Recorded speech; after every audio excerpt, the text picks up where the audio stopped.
Good afternoon. My name is Carlos Sanchez. I'm Public Affairs Director for Hidalgo County. I wanted to begin by apologizing for any confusion. We initially had planned a 3 p.m. conference call, but as you'll shortly see, we thought it more appropriate to have a press conference. So with that, I'd like to introduce County Judge Richard F. Cortez. Good afternoon, everyone. After consulting with the leadership of 22 municipalities here in Hidalgo County, I have decided to issue a disaster declaration due to the public health emergency we're experiencing now. This declaration will be effective Tuesday morning and will remain in effect for 7 days. I will be asking the Hidalgo County Commissioners Court to extend this order an additional 7 days until March 31st. As part of this declaration, I am prohibiting mass gatherings in Hidalgo County of 50 people or more. In addition, we have been in constant contact over the last several weeks with local educational institutions, and they have been amenable to our recommendations to follow the CDC guidelines.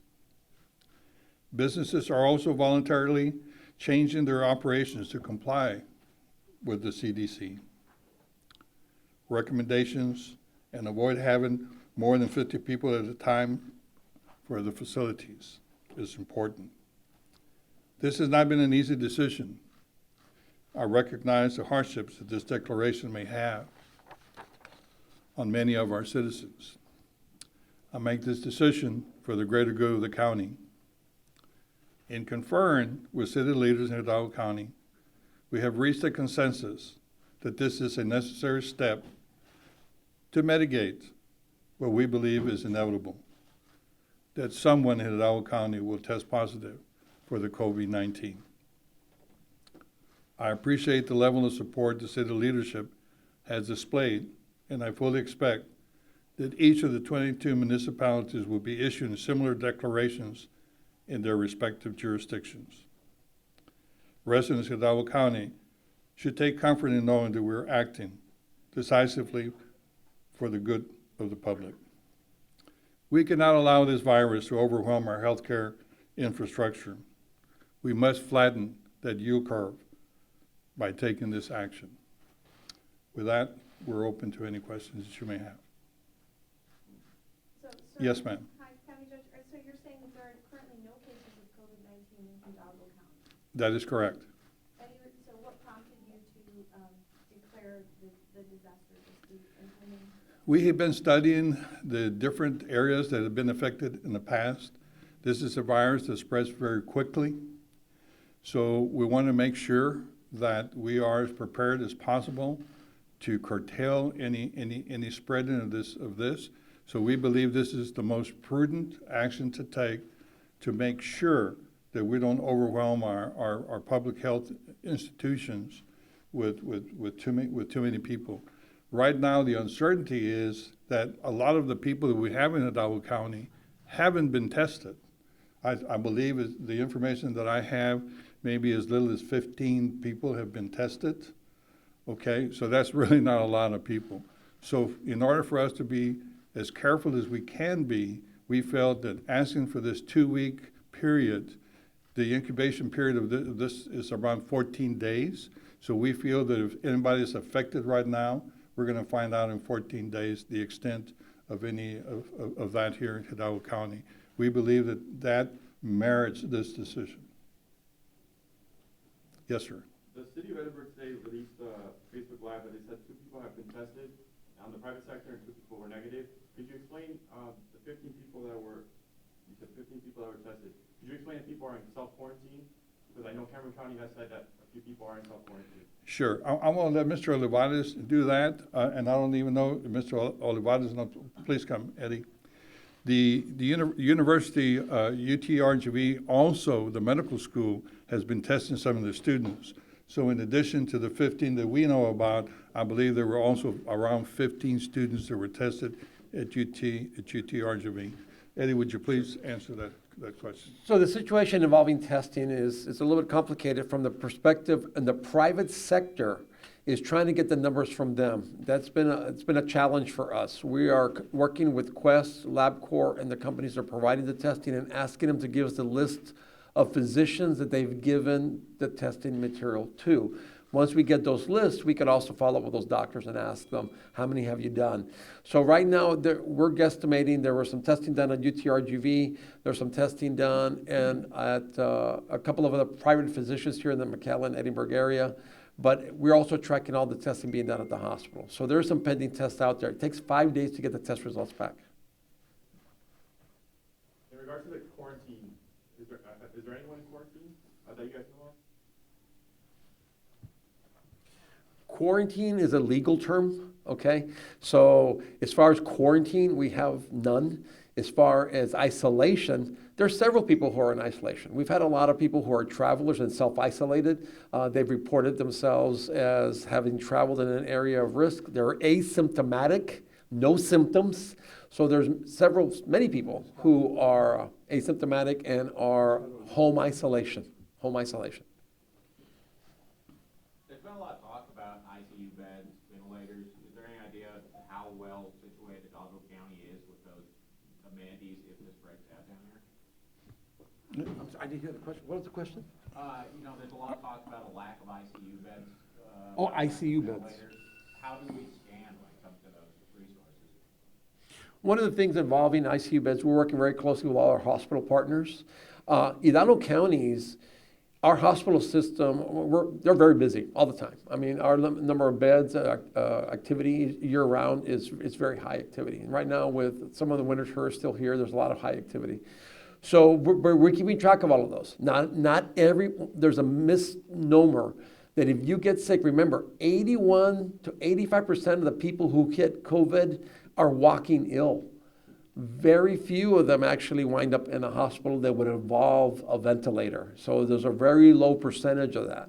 So by what the judge is doing and by what everyone's doing, the goal is to bring that curve down and lessen the impact, and by encouraging our elderly who are impacted the most to stay home and avoid any large groups is a good preventative measure. But I believe and again, please check me out on this, but I believe that our number of beds per 1,000 citizens is pretty equal to any other place in the United States. It is. So we're no better or worse than anybody else.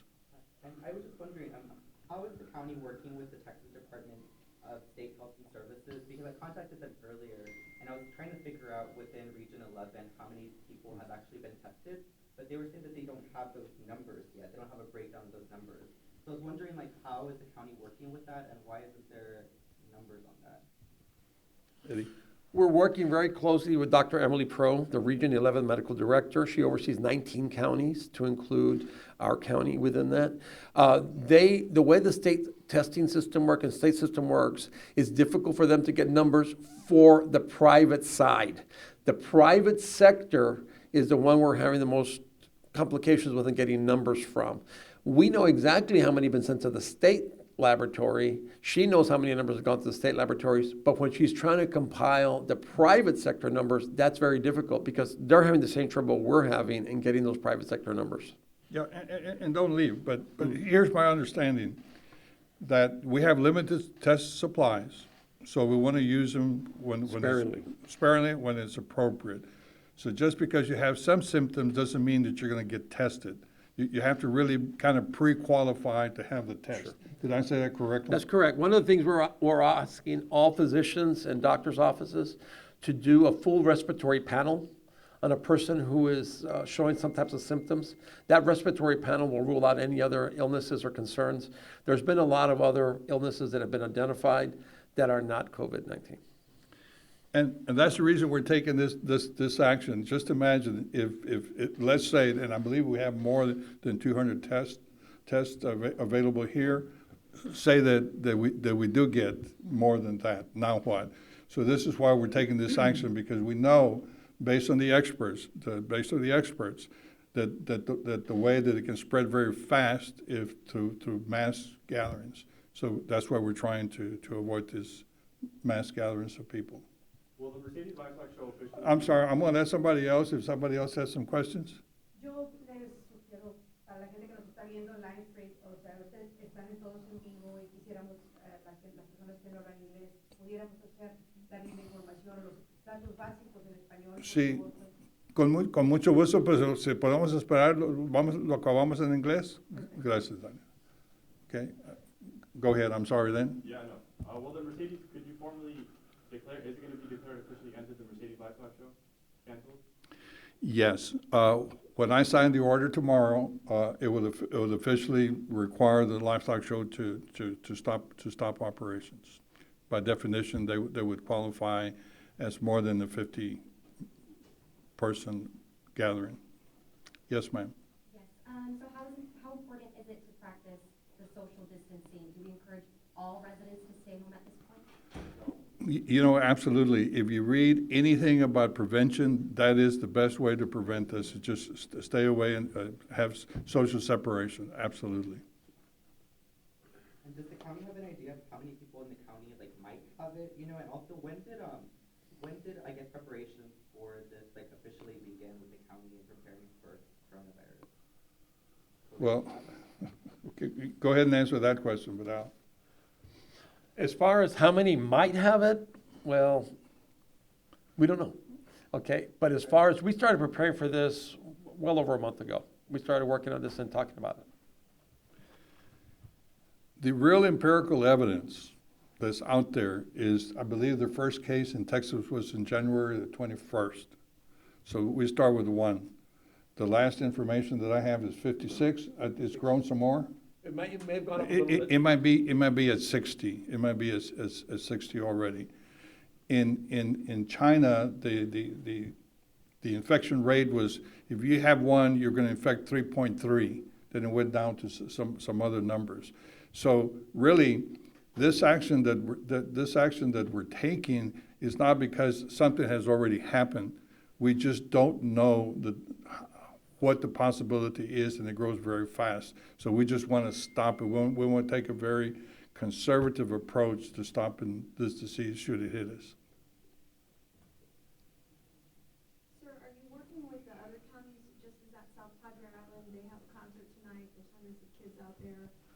Any concerns from a regional approach that Cameron County's not? Yes, in fact, I just spoke about 20 minutes ago with Judge Savino, and he has already signed. Well, actually, I don't want to preempt anything that he may want to do, but my understanding is yes, that he's going to have some similar declarations very, very soon. And my understanding is that South Padre Island is going to be, the beaches will be closed. But again, I'm sorry, Judge Savino, if that isn't out there yet. And are there any binational efforts going on right now with Mexico across them? And if so, what are the conversations like right now? And we probably Go ahead. The answer is yes, there is a lot of binational efforts. In fact, we currently have in our Emergency Operations Center, we actually have a state representative from the Department of State Health Services who deals with binational issues, and we're in constant contact with our partners in Mexico and the state of Tamaulipas. What does the plan look like so far with that? Because I think there was 2 reported. Those cases have been since suspended. They're not actual cases in Tamaulipas. But how are they working together? Like, what is the plan, an actual plan, kind of like look like right now? So we have had a long-term plan at a binational level. It starts with a plan called EWIDS, Early Warning Infectious Disease Surveillance, and it started 12 years ago, where we work with them on not only this type of illness, but any illness. So we're in constant contact with their public health and epidemiologists in Mexico. There's an office in Austin called the Office of Border Health through the Department of State Health Services, and they have weekly and sometimes bi-weekly web conferences, I guess is the easiest way to say it, and report any illnesses they have throughout their country or any immigrating illnesses as well. But we're in contact with our sister health departments at Reynosa several times a week to catch up with each other's numbers. And do they have testing available right now for them as well, or what does that look like? You would have to ask some of them. I know the state of Mexico, I know the state of Tamaulipas, the country of Mexico is testing, but you would have to review that with them. One more question? Just to make sure we get the numbers right. In terms of testing, 15 people have been tested, and if so, are those the 15 out of the 200 tests or 125 tests that were reported last week? Or is that were sent to the state? Because I know Cameron County has a different situation. Okay, you want to answer? We spell it right now. Okay, I want to make this real clear. We know of 15 to 20 tests that have been sent. The range is there because we're not getting the private sector numbers. We were told by one company that they have put 160, 170 tests in Hidalgo County with different physicians. They are not giving us that information, who those physicians are. So we cannot call those physicians and ask how many have they used. So the number you're asking for is very difficult to ascertain until we get the cooperation from the physicians that have those tests. Thank you all. Well, hold on, and in addition to that, as I told you before, according to the UTRGV Medical School, they are testing some of the students, and I believe they told me that they had tested 15. Okay? We're gonna. Thank you all. The judge will graciously agree to do some Spanish and other one-on-ones if you all need to on the side. Thank you. Our team. Stories that count from people who care.